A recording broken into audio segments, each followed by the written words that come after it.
It's good to see you all here this morning. Everybody just so wide awake and excited, and kind of reminds me of being at home, the home church there, especially on Sunday mornings.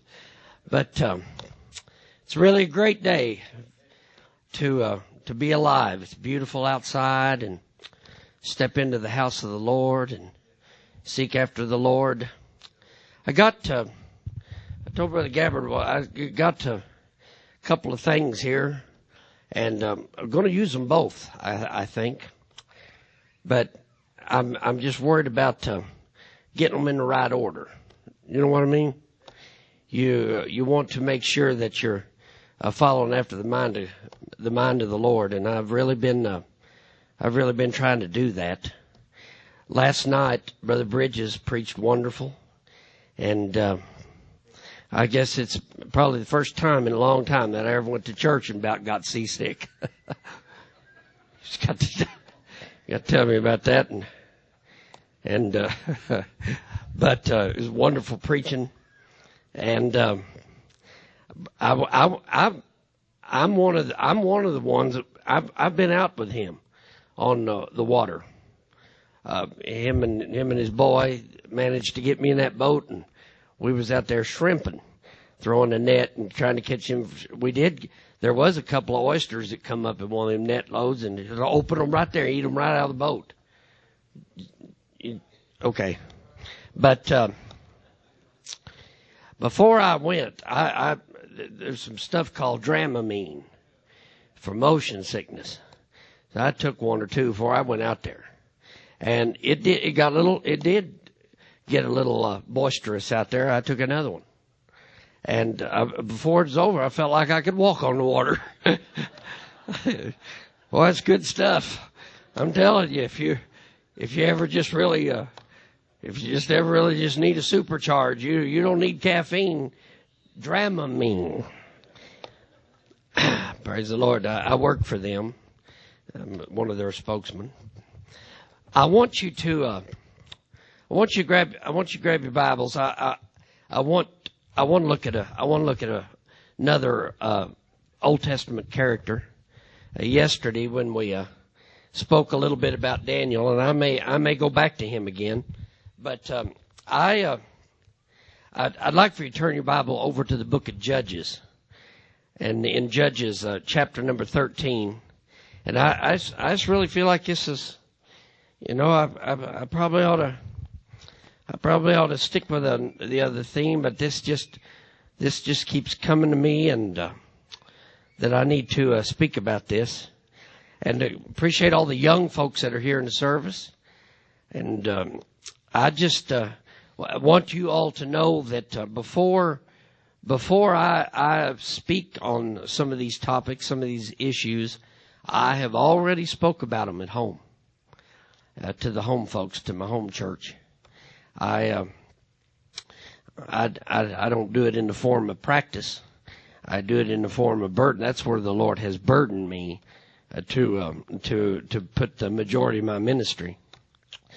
But this is something. It's in the book of Judges, and of course yesterday I enjoyed Brother Gabbard's message, and we went to pray for some folks yesterday. And, you know, I'm not as old as Brother Gabbard, you know, and I'm not as old as Brother Bridges. I'm just kind of a kid here, one of the young guys on the ticket. But I was standing over there, and Brother Horton was there, and Brother Philip was there, and we were praying for some different folks. And I just stepped back. I just stepped back and said to the back of my mind, who would have ever thought, years down the road after coming out of Karnak, years out of the road, that I'd be with a group of men like that, praying for sick folks. I really felt a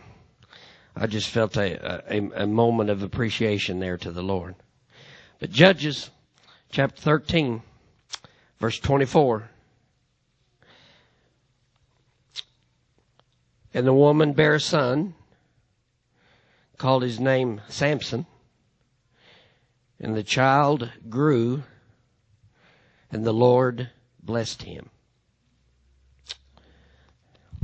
I want to talk to you about something today, and I don't know how wound up I'm going to get. But I want to talk to you about. The burden of responsibility. That's what I want to talk about. The burden, or the burden of potential.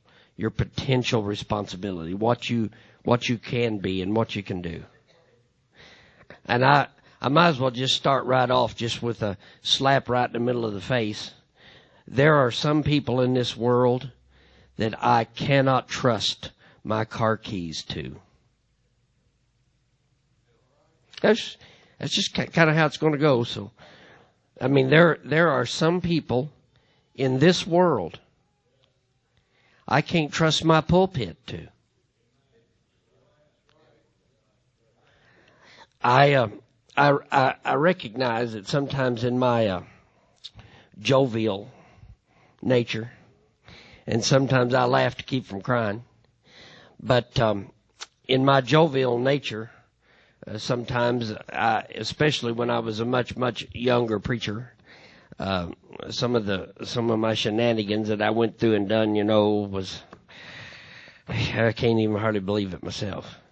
But there is a point in time in every one of our lives, and I know this is hard for some 80-year-olds to grab a hold of, but there is a point in time in every one of our lives that we have to grow up.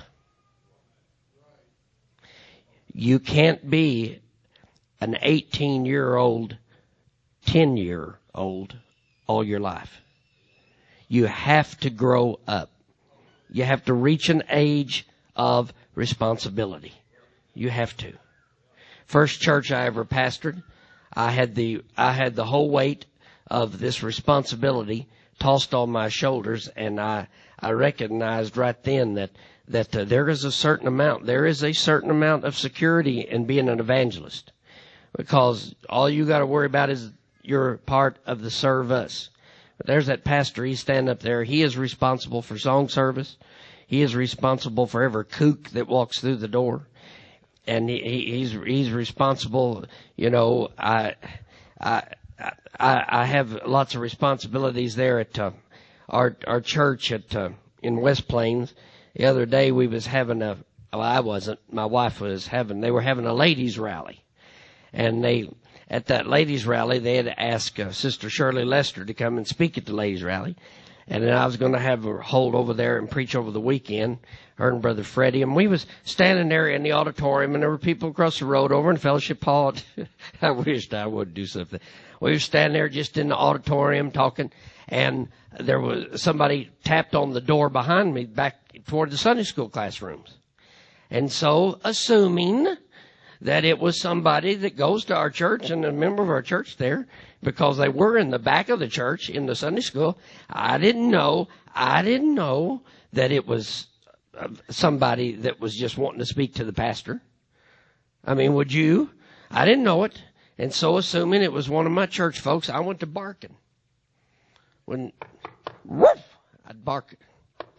I mean, back in the Sunday school room, I just stood there for the longest time. When I opened the door, is a complete stranger standing there looking at me. And she said, I have dogs too. Okay.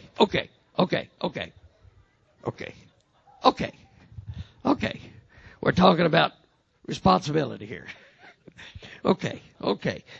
So I probably, instead of wearing a necktie, should put on a flea collar. But there is a point in every one of our lives.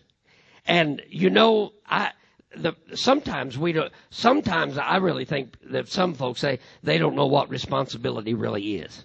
They don't understand it, and they shun it, and they run from it, and really it's a valuable asset. But there's also the responsibility of personal obligation, where husbands are responsible breadwinners of the home, and we're responsible at children, and we're responsible for jobs, and you don't buy things when you're not responsible enough to pay for them. You don't get them. You don't just do stuff because you can, just because you have 18 and a half credit cards in your back pocket. It's not responsible to fill them all up and get yourself in such a financial mess that all you end up doing is paying the interest. That is not responsible living. It's not. Now, hang on. And there's just some people that just can't come to grips with maturity. They can't come to grips with some of the sacrifices involved in being mature, or being an adult, or being responsible, or they can't come to grips with it. But there is such a burden that ought to fall upon us to be responsible, because God sees potential in every one of us. If God could see potential in Samson and bless him, bless his life, touch the child, God blessed him as he grew. If God can see down the road and see everything that's fixing to happen, and yet see potential in this boy, you ought to see potential in yourself. You ought to see yourself as a potential song leader, or see yourself as a potential deacon. See yourself as a potential choir member. See yourself as a potential preacher. See yourself as a potential breadwinner, a husband, or a potential wife. We got to get to that place in our lives that we get burdened to be more than what we are right now. You've got to want to be something more for God than a bench warmer. I appreciate everybody that's in the bleachers. I appreciate the bleachers. But I don't appreciate the fact that the bleachers always think it's the same 10 that's doing all the playing down on the court. It's the same ones that do the singing, the same ones that cook for the funerals, the same ones that get everything together for the homecoming, the same ones that we got there. Boy, we're for you, man. Yeah, we're doing a little church remodeling project, and it's going to be all hands on deck, because that's the responsible thing to do. And one of the things that I'm actively working on is teaching my teenagers and my young folks about their potential. I don't think that young people growing up in the house of God, I don't think that their only potential is to stay there until they're 18 and then blow out of there and turn their back on everything that they've been raised around. I don't think that's responsible. I don't think they realize that's not a responsible reaction to life. But I mean, there are Christians that have not reached their full potential, and there are and a couple of the things that I want to tell you all today, and I am going to be careful about it. I really am. But a couple of things that just really weighs heavy upon my mind. Samson, in his early days, he was raised right. Yes, he was. He was raised right. Yes, he was. His mom and dad, handpicked by God for that young man to come into the existence, and he was raised. In fact, he was raised to a point that he started picking up standards. He started getting convictions. I mean, he was raised to the point of being such a separated young man as a Nazarite that he started with convictions in his life. I mean, he was convicted of wine, the juice, the fermented stuff from the vines. He was convicted against that. Convicted against having anything to do with a dead body. Convicted of not cutting his hair. Ain't that a switch? Convicted. I mean, had a conviction about it because of the way that he was raised and the home environment that he was in. I mean, he lived about 15 miles from Jerusalem, and his parents was devout, and God had already manifested himself in his life, and really and truthfully, I've noticed this. Children, and this is where I got to be careful because I don't have any children. This is where I stick straight to the Bible. And if any parent walks up to me and says, you don't know, I can just go to the scriptures. That's all I do know. And I've seen this in scriptures, and I've seen this in life, that children at 6 years old that are allowed to live like animals are going to be demons at 16. Oh, no, baby, here, no, don't break it. No, don't break the dishes. No, sweetheart, we don't do stuff like that. Oh, no, don't kill the cat. Don't choke it. Don't choke it. God bless that cat.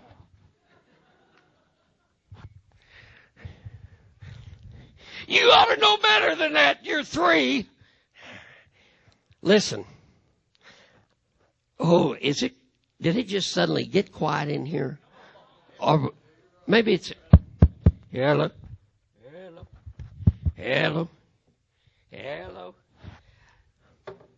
I've noticed this, and I've seen this.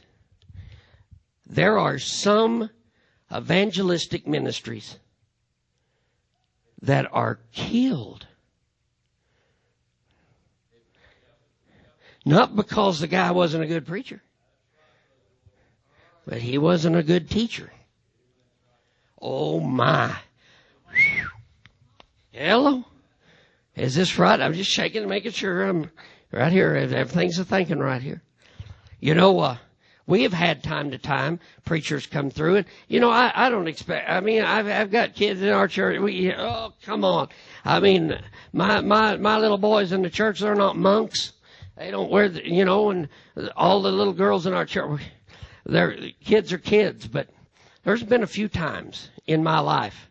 I can remember one instance when a preacher was preaching for, he had this little boy. It was just really, and if you're trying to figure this out, you'll never do it because there's a lot of them out there. But he had this little boy, and while he was preaching and they were singing in the altar service, the boy had this other microphone, and he was playing the drums with our microphones on the piano bench where his mother was sitting. Now, they hadn't informed me that she was deaf and dumb and blind. She must have been, though, because anybody ought to be able to see their child with a church microphone beating it against the piano bench. Don't you think? Don't you think? Here, sister, would you try these on, please? Boy, you're quiet. So, I did my thing. I sitting up there on the platform was remind the drummer, whoever it is, tonight before they get over there, they'll need a chair. It could be a tragedy. So right over here by the piano, I had this chair, and there was that child, and I went over to the child, and I took him, just kind of picked him up gently. I know how to handle watermelons and stuff without busting them. Pick him up gently, and I set him in the chair, and I said, I don't know about these other people in your life, but I said, right now, you're in my church, and that's my microphone, and you're in this chair, and if you get up out of this chair, I am going to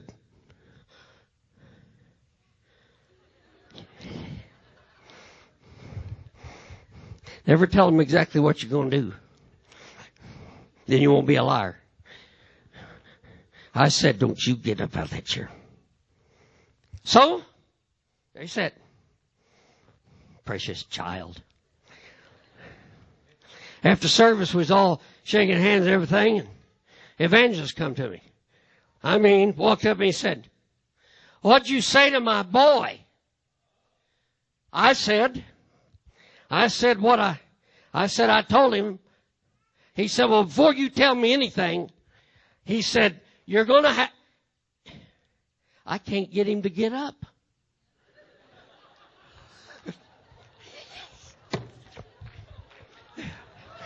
I had to go release him. Huh? Isn't that wonderful? You like stuff like that? So I tell you, and Samson was raised right, raised with morals and raised with character and raised with all these different things. But there reaches a point and time in your life that you have to start making some of your own choices. Your own choices. And that is where the rub comes in, my dear precious friends, because Samson, even though he was raised right, did right, looked right, acted right, there was something inside of him that was not right, and he started making wrong choices right off the bat. And if you thought this other thing was quiet, I got one more thing that we're liable to get quiet about, but we're going to come around our altars and pray and have a wonderful time after a while and hug necks and act like it never happened. But I'm telling you, this potential of Samson got so heavy, and there was so much that God wanted him to do and God wanted him to be. And remember, parents are the first line of defense for their children. The parents are. Well, that's what we got these pastors for. You better believe it. And on Wednesday nights, and on Sunday mornings, and on Sunday nights, we'll do our best. But Monday, and Tuesday, and Thursday, and Friday, and Saturday, you got to be doing your best. Yes, sir. Now, it doesn't do a bit of good. It doesn't do a bit of good for me to get in this pulpit and preach how demonic and devilish country western music is. I don't care if it's a rascal flat or a flat rascal. I don't care. If they are going to be in an environment on Monday and Tuesday and Thursday and Friday and Saturday that says it's okay, then, brother, sister, when they grow up and buy a pickup truck and set their dial to some country western station, don't blame me. Don't blame me. There's some things you can blame me for, but you can't blame me for that.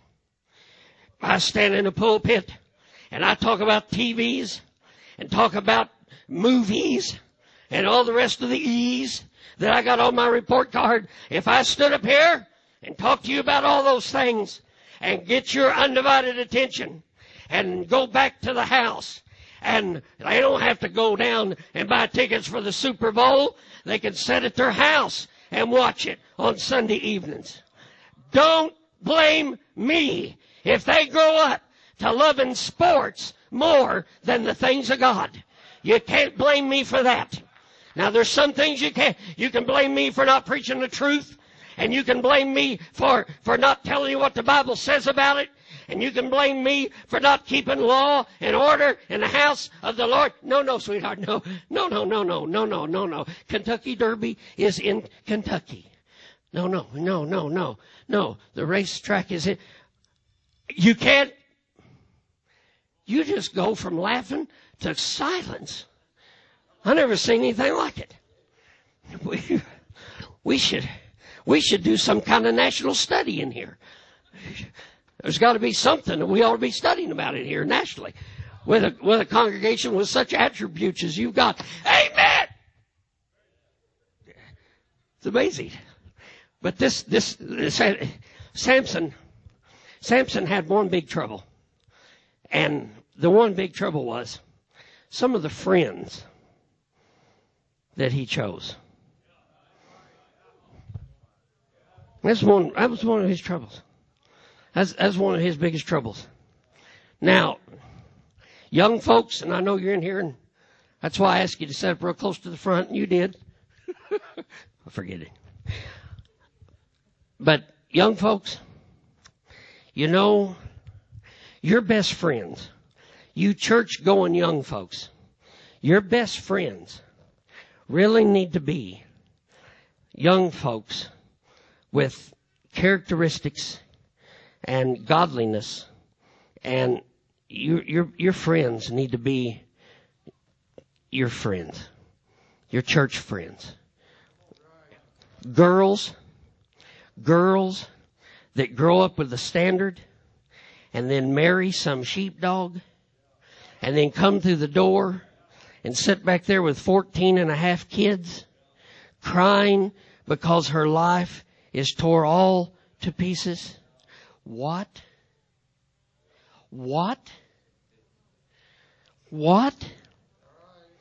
Boys that grow up in the house of the Lord and step outside, and some little old short-skirted cheerleader from some basketball team or some football team catches their fancy, and the next thing you know, they're cruising down the street and are riding around McDonald's and Wendy's and with the wrong kind. What? Now listen, there's some of this stuff now. Now, brother, when you was a kid, we don't want to talk about when I was a kid, because when I was a kid, I acted like a kid. I spoke as a kid. I did as a kid. But someplace along the line, I became a man. And I started making right choices and goodly choices. And if an 18-year-old thinks that they know more than their parents at 18, if they already think they're grown-ups, they should start acting like grown-ups at 18.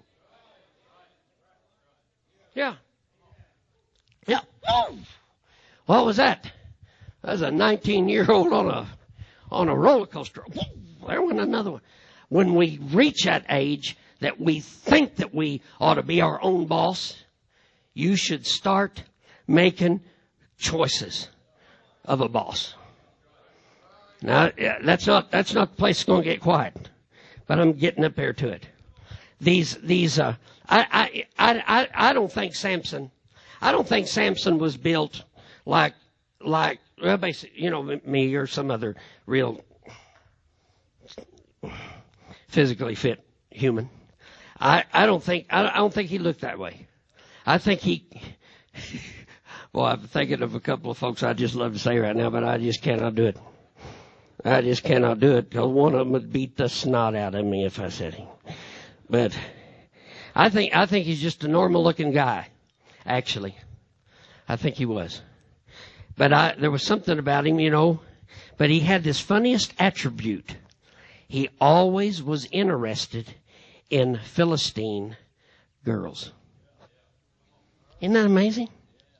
Raised in church, raised in the house of God, raised with a godly mom and daddy, raised with standards, no body, no wine, no cutting, raised with standards. But every time you see him, he's interested in girls that he has no business being interested in. And the day came, this is where it's going to get quiet. Pray, Brother Watson. This is where it's going to get quiet. And the day came that Samson was out running around. I don't know, he'd been to the fair, been to the circus. I don't know. He'd been someplace where he shouldn't have been to homecoming game, went to the prom. I mean, just stuff like that. But there was a time in his life that he was someplace and he saw this Philistine girl. Now, don't get too much quieter if you are right now. We'll call 911. But he walked back to his mom and dad, who raised him right, raised him in church, walked back to mom and dad, and he said, I got a girlfriend over here. She's a Philistine girl, and I want you to get her for me. Now it's going to get quiet. Because here's his mom and dad. Now it's raised him, right, all these years and saw God on his life. Saw him with conviction, knew he had conviction, knew he was going to be raised. And here's his mom and dad, and now, I mean, raised godly, and their son is coming to them right now asking for something that he didn't need. And the easiest, I remember at 6 years old, I told my dad, I need a .22 rifle. You know what he said? No. I mean, I wasn't going to marry the thing. I wasn't in love with it. I just wanted one. I had a little BB gun and had already shot the back window of my grandpa's car out. One shot shattered it. Yeah. I've been talented all my life. So when I asked for a .22, my dad said, no. Can you believe that? What kind of dad are you? I mean, what's the deal here, Lucille? I look like you. I act like you. I'm going to grow up to be just like you. What? He said no. Samson's mom and dad said, oh, honey, can't you find one of the little girls over here in Israel? Can't you find somebody over here that you can go to a youth rally with instead of a ball game with? Can't you find somebody over here in our bunch that you can go to youth camp with instead of basketball camp? Can't you find? No. I see a Philistine girl over here, and I want her, and I want you to get her for me. And they did. Now is the time that you quit breathing. Because this is the moment that I say, if you're going to raise them right, and teach them right, and instruct them right, and throw them under the train when these great men of God are preaching, if you're going to do what's right by them, when they ask you to do something that is wrong against the way that they were raised, don't go along with them.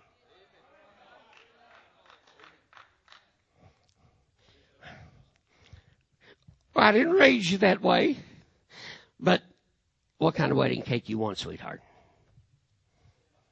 I didn't raise you that way now, little girl. I raised you to be a better girl than that. What kind of jobs he got? What's he drive? What kind of... Boy, you're quiet now.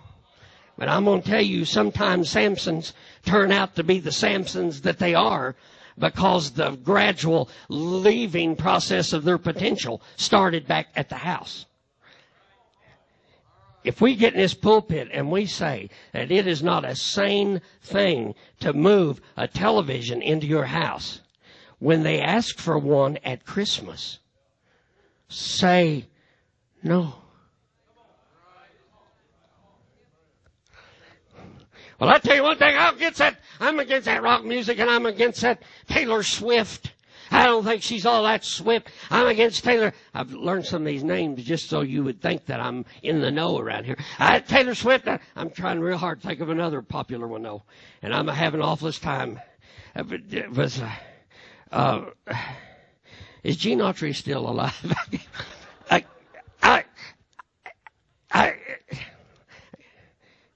Now, you know, in this house we play gospel music. We play the Florida Boys. They are the Florida Boys, or our daily dose of vitamin C. I mean, we play the Happy Goodman Families back when they were happy and good, and we play these things, and now then you're walking up to me asking me for your birthday that you would like a Dirks Bentley CD. Are you telling me that? Yeah. How much are they? How much are they? You got to... Do they have coupons for them things, sweetheart? I mean, we don't want to drive them off. We don't want them. We don't want to hurt their feelings. We don't want them to leave us earlier than they're going to leave you anyway. Oh, it is so very, very quiet. Maybe it is a good thing the young folks ain't sitting up here on the front row. Maybe it is. Back. Maybe it is. But I'm telling you, this happened in this story. And these parents went right along with the marriage. They went right along with it. And I'm telling you this right here and right now. You've got to quit blaming Brother Gabbard on some of the things that's happened to the teenagers under his care. And you've got to quit blaming Brother Bridges on some of the teenagers and the things that happens under his watch. And the same thing with me, and the same thing with Brother Roger Boyd, and the same thing with other preachers and pastors in this church. Because, brother, sister, I'm telling you, when we have to fight not only the sins of the youth, but the sins of the parents, we've got our work cut out for us. Oh, yeah. Oh, yeah.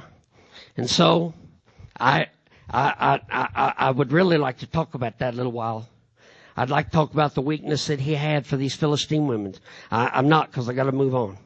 I'd love to talk about the weakness that he had. And then I would like to talk to you about the weakness of these parents. It almost seems like that the older the children get, the weaker that these parents got right here. Right here. I'm talking about right here now. I'm talking about right here. The older that he got, the weaker that the parents got. And it almost gets to the place, it almost seems like that sometimes the parents start partaking of the sins of the children. And the next thing you know, there's not just a TV in the boy's bedroom. There's one in his living room, and there's a little one in his kitchen, and there's a little one in the... And it almost gets to the place where, you know, it's not just a CD player in his back bedroom. Now it's in his car. And then the next thing you know, it's playing in the living room. And the next thing you know, Mom and Dad's doing the two-step around the coffee table. How gross is that? I'm telling you, it just seems like that this thing is crescendo. It just gets bigger and it gets bigger and it gets bigger and it gets bigger. And I'm telling you what it does. It kills that kid's chance.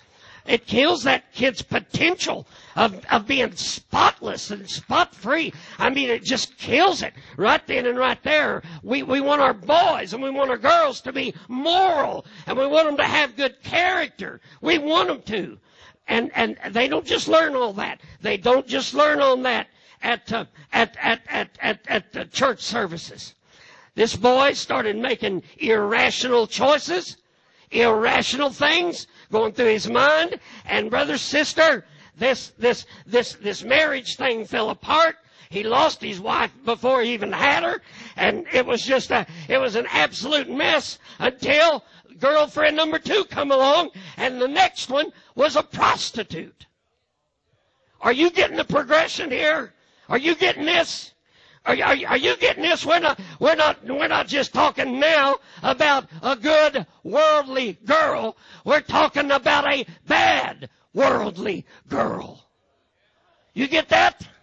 You get that? I'm telling you. And just to be honest with you, I was preaching a youth camp one time. I can't believe I said it, but I was up there just preaching at a youth camp, and I was talking about makeup, and I was talking about the ear trims and all the rest of the stuff that people put on. And I stepped back from the pulpit and I said, "You young ladies may not be prostitutes, but really and truthfully, we should take our sign down if we're not." I can't believe I said that. Can you believe I said that? I can't believe I said it at a youth camp. I can't believe that I had to say it at a youth camp. I can't believe it was necessary to say it at a youth camp. But I'm telling you, that's the progression. That's how responsibility goes. And it gets worse. And at least he was going to be responsible for a wife. Now, he's not even going to be responsible for it. Are you getting this? We are watching Samson go from being a deliverer that could do anything that he jolly well wanted to do for God to somebody now that we don't even trust with our daughters. Oh my goodness. Oh my goodness. Okay. This this little thing here, you know, this prostitute thing here was a costly little habit now for Samson. And I don't think that he was counting the cost. I don't think that he was. I really don't.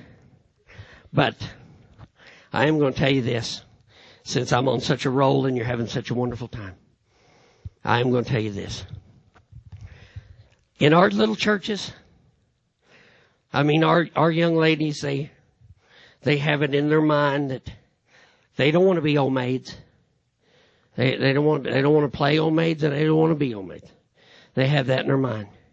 You know, and really I do worry about some of those children I really do. You know, at 14, you are absolutely an old maid. Okay. I mean, at 16, you know, when most of your friends that aren't in church are already with their second child, I could see how a young lady raised in the house of God, raised with long skirts and long hair and holiness attributes, and raised in camp meetings like this, and you're going to go this morning. I don't want to go. I don't like Brother Hight. I don't like him either, but you're going to go this morning. You're going to go this morning. Thank you for that vote of confidence, you sorry outfit. But I'm going to.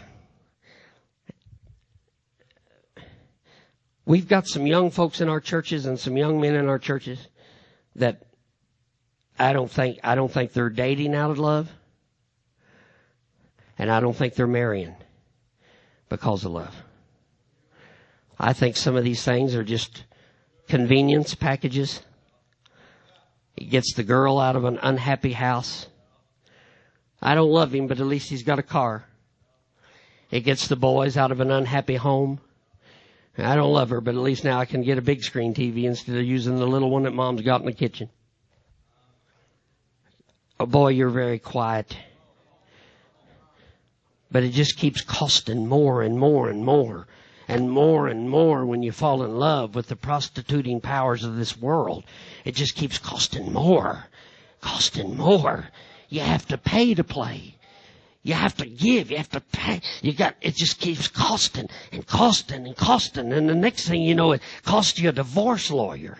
And the next thing you know, it's costing you an alimony check. And the next thing you know, it's costing you a testimony. And the next thing you know, it's costing you lung cancer.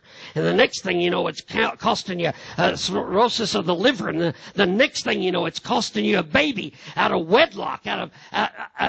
My wife, she volunteers at Birthright, a pregnancy counseling center. And she never she didn't bring her work home with her. Don't tell me nothing about who, what, when, and where. I can't ask her. She won't tell me. It's all very, very confidential. But I know there are times that she comes home and she is more stressed than at other times when she has had an encounter where she is diligently trying to talk a 17-year-old girl out of getting an abortion. Or she's trying to talk a little 15-year-old girl out of getting an abortion. I'm telling you, it costs you things. Even if you're raised right, raised in our church, raised with good preaching, if you step out of bounds, it's going to cost you just like it does the world. And it's going to cost your reputation. It's going to cost you. And if Samson could have stopped right there and come to him, brother, I mean, he's tying foxes' tails together and he's burning down the Philistines' cornfields. I know it. And he's dating their daughters. How you like hypocrisy like that? It almost reminds me of preachers that get up in the pulpit and preach holiness and then don't live it. Bless God, I'm going to tie the tails together and send the foxes down this corn row. And when you get home, you don't even raise foxes. You don't even raise them. Sometimes you don't even believe. Oh, my.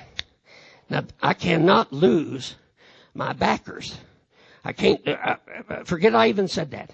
Forget I even made some kind of notion that sometimes there's as much hypocrisy in the pulpit as there is in the pew.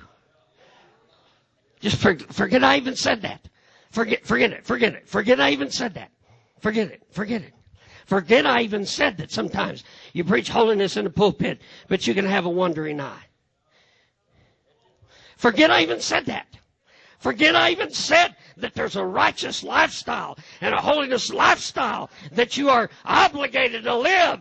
And that also keeps you out of compromised positions when you are not in the pulpit. You getting that? There was a little issue. I've dealt with a few issues in the last 20 years. Some of them wasn't any thicker than the tissues, but I've dealt with a few. And one particular day, my wife was at Birthright, and I was at home. I don't think I was doing the laundry. I have before. And my wife ended up with new clothes. Different color, different size. What happened to my skirt? Was that one of them I was supposed to put on permapress, or can you just turn it on hot with the rest of the towels? You don't ever put it in there with the rest of the towels. Well, you won't have to worry about that one. Right there. You won't have to just take it in the bathroom and fold it. It's about the size of a washcloth now. But my wife wasn't home. And I do take care of some of the menial chores there around the house at times. And there was a knock at the door. And opened up the door, and here stood a young lady with her children. And she was crying. And she said, I need to talk to you. And I said, I'm all this run through my mind right now. Birthright. Well, I said birthright. Nobody's here in the house. There is no television cameras on me at this present moment, and there is no neighbors out in the yard this present moment, and everything looks like the coast is clear. We'll just talk out here on the porch. But I wanted to come in because I have to tell you something. Listen, you can have a nervous breakdown on my porch just as easy as you can in my living room. And so I stepped out on the porch. Yeah. Ain't you proud of me? Huh? Ain't you proud of me? Man, autographs? Me sign your T-shirt? I mean, ain't you thrilled about... Pens won't write on T-shirt. Got a marker? I mean, I'll sign the back of your hand. Ain't you proud of me? Isn't that amazing? And you know, isn't it amazing that after all these years, same wife, same woman, same character, same testimony, same beautiful face. I know it's been hard on both. Same beautiful face. You know, it is amazing that here I am, 56 years old, and Brother Horton said, Brother Hight, I want you to come to the day services here in the camp. Because, isn't that amazing that I can do this? I mean, who would have ever thought back when I was just a beautiful baby that I was gonna get asked to do this slot right here? I'm telling you, potential. I mean, I saw responsibility, and I saw my potential. And you don't get yourself in a compromised position. You men, you quit buying your gas at the Quick Mart where the little girl flirts with you every time you go in there to pay your ticket.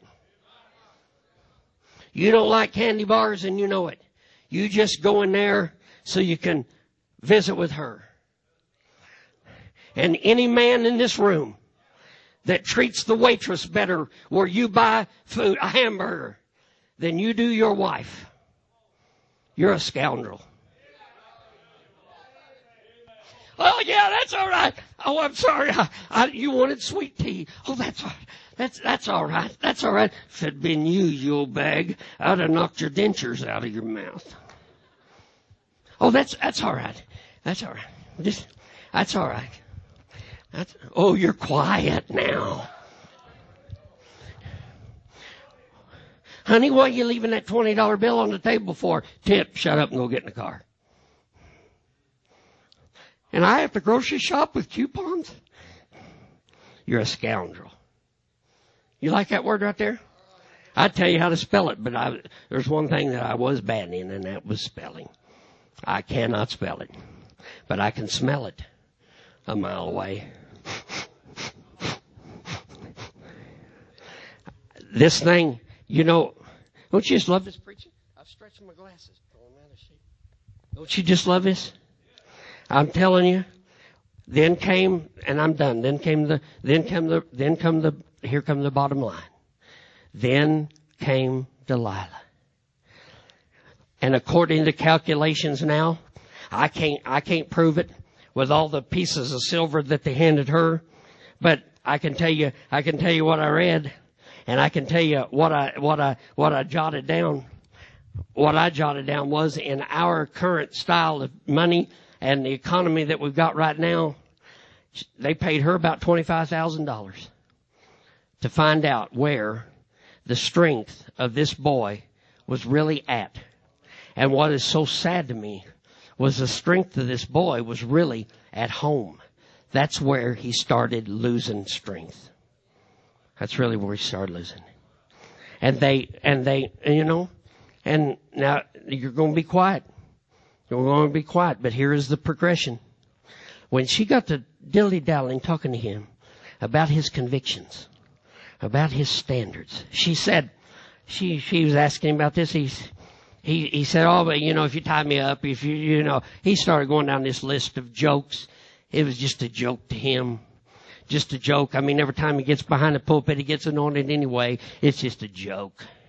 Anytime he gets up to sing, he knocks it out and breaks 3 light bulbs with his tenor voice. It's just a joke. And so he was just joking with Delilah. But I'm going to tell you something.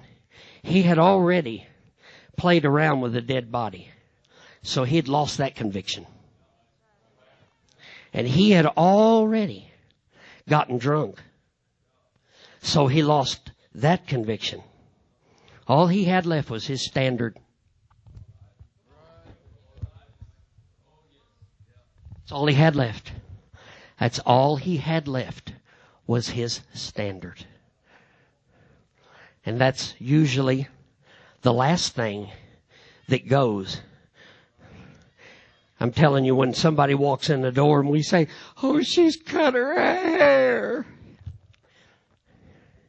That's just the symptom of her losing her convictions way back down the road.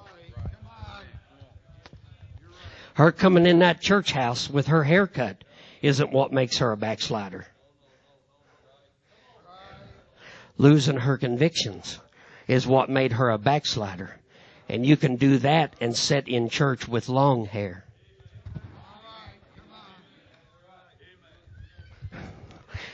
You can walk up here and sing in this choir as long as you girls don't cut your hair.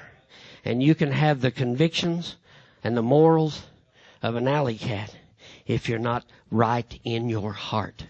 We can't see that. And that's been one of the downfalls of some of the independent holiness churches all of our life, because we have based our entire move of God and what you can be by the way you look. And I think that we should first base it on the way you live. A lady comes into our church. She gets down, she prays through at our altar. She stands up and she starts jerking the jewelry off. She stands up and she looks at us and she talks about getting saved. And the next thing you know, she's getting the baptism of the Holy Ghost. The next thing you know, I mean, she's coming to the door. Her haircut looks like mine. And she's standing up now, and she's getting the baptism of the Holy Ghost. And on this side, we've got a lady that looks right and dresses right and acts right, and the hair drags the floor, and she hasn't been moved on by the Holy Ghost for years and years and years. And which one is the real sinner now? Oh, you're so quiet. You're so quiet. And I'm telling you, I'm not reneging on standards. I'm not reneging on convictions. If you're getting that kind of mindset about me, I have no intentions of joining the charismatics. I ain't going to do it. But I am going to stand up here and I'm going to tell you that if you're going to amount to your greatest level of potential, then you're going to have to be responsible. And when you're responsible, you got to be responsible for a lifestyle that we can't see. I'm telling you, my daughter's a good daughter, and she's never cut her hair. She's never cut her hair, but she's on the track team at her organized sports school. And are you getting this? we come into the house of the Lord and we put these boys and we allow them to be anything they want to be, and they're at home of a night upstairs looking at pornography on the computer. Are you getting this? And then we went Brother Gabbard's message yesterday and what I'm going to preach on tomorrow. I mean, it was so monumental. I just felt it. I felt such a burden when he was talking about revival. We got to have it, and we're going to have it. And yes, we are. But then I got that feeling all over me when he was talking about more than just shouting and more than just running the aisles. That's right. That's right. There's a responsibility that comes with revival. Oh, God. Oh, God. And they played, and he laid in her lap, and she cut his hair. And the next thing that happened, when his standard left, his power left.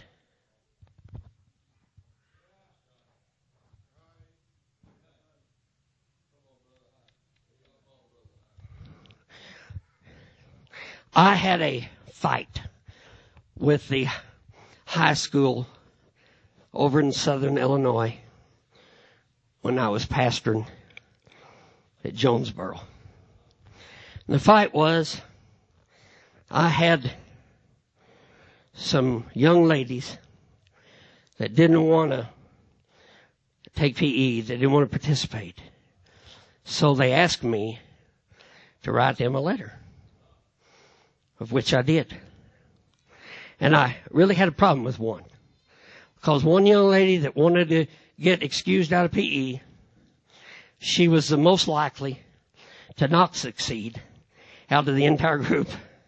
Caused me trouble, kind of flirty-fied, and all the boys kind of gravitated to her like a magnet. And she at the youth camp, sometimes she wasn't in the altar. She was out behind the dorms, and we had to run her down with a flashlight trying to find her. And so here she's walking up to me, asking me for a letter of excuse to get out of PE. Look, I really had some trouble with that right there. I had a hard time wording that. You know, I had a hard time wording that, knowing that I had 427,819 angels looking over my shoulder. I was having an awful time wording that. Okay, you getting this? Last week or so ago, I stepped off on the campground at Granite City, and I walked in the tabernacle, and they've been there every year that I've done the day services. I love the day slot. But I walked in there, and there was this family on the pew, and there she was. Several months back, my telephone rung. It was a cop, and he said, "I'm a police officer on the force up here in la-da-da-da-da." And he said, "I'm having an awful time." He said, I need to know what you think and what you say to the fact about me being a police officer and trying to be a Christian if the time ever came for me to shoot somebody." He said, what do I do? I said, "Don't miss."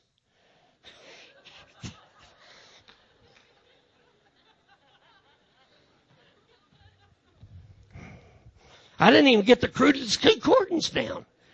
How do you like that? I didn't even get the Prudence Concordance down. I mean, that's, and I had this conversation with him, and then lo and behold, he married that girl that I was talking about. And when I walked in, this young lady walked up to me, just smiling, long hair, long dress, and she walked up and she said, "Brother Hight, who would have ever thought that the most likely to not succeed did?" Yeah! I mean, right there, right here. And I turned around, just to be honest with you, some of the rest of them young folks are charismatic, and some of them are maniac, and some of them ought to be in the attic. I'm telling you, but there's that one. She grew up, and she got responsible, and she's still making responsible choices.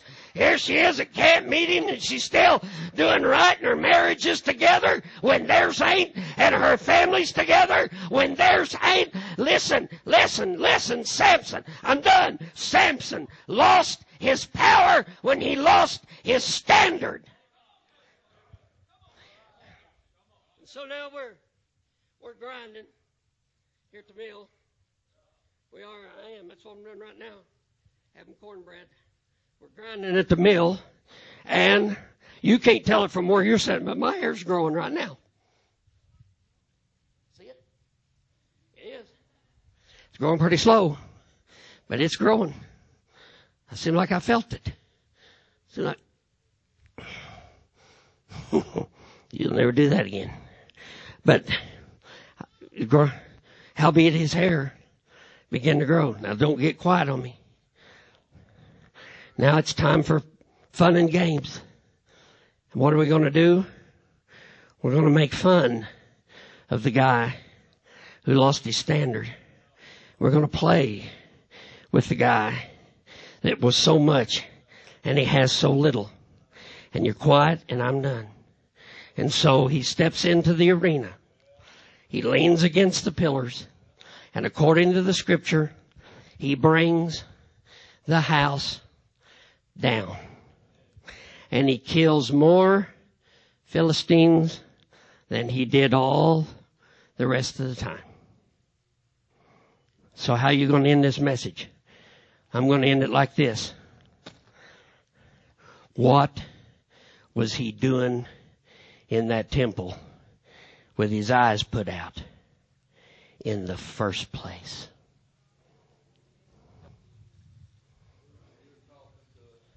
What was he doing there?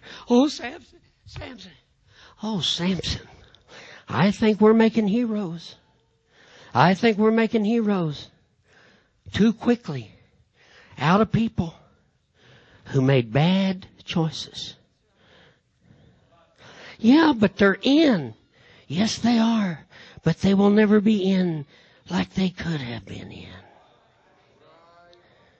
Yeah, but boy, look what a testimony he's got. Yeah, but look what a testimony he could have had. And so I'm done with this. One question to you teenagers and your moms and dads about the boys and the children and your pastor. I mean, maybe you got a pastor that has failed in the pulpit and you've had you've had to replace it. I don't know. But here's the last thing. How'd you get like that? How did you get from there to there?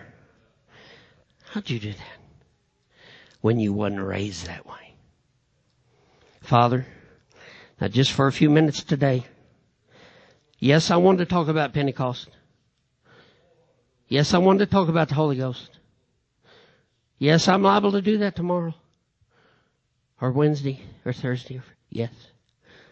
But I had such an overwhelming sensation that I should step in this pulpit on this first full morning of our visiting friends here, not just regular church service at the tabernacle, our first elective service of camp meeting, congregation that are here because they want to be, not because they had to be.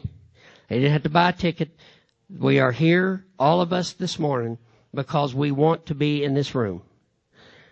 And I felt, even sitting up here on the platform, that I might miss a golden opportunity to talk to some mom and dad who are right now on the brink of making bad choices for their children.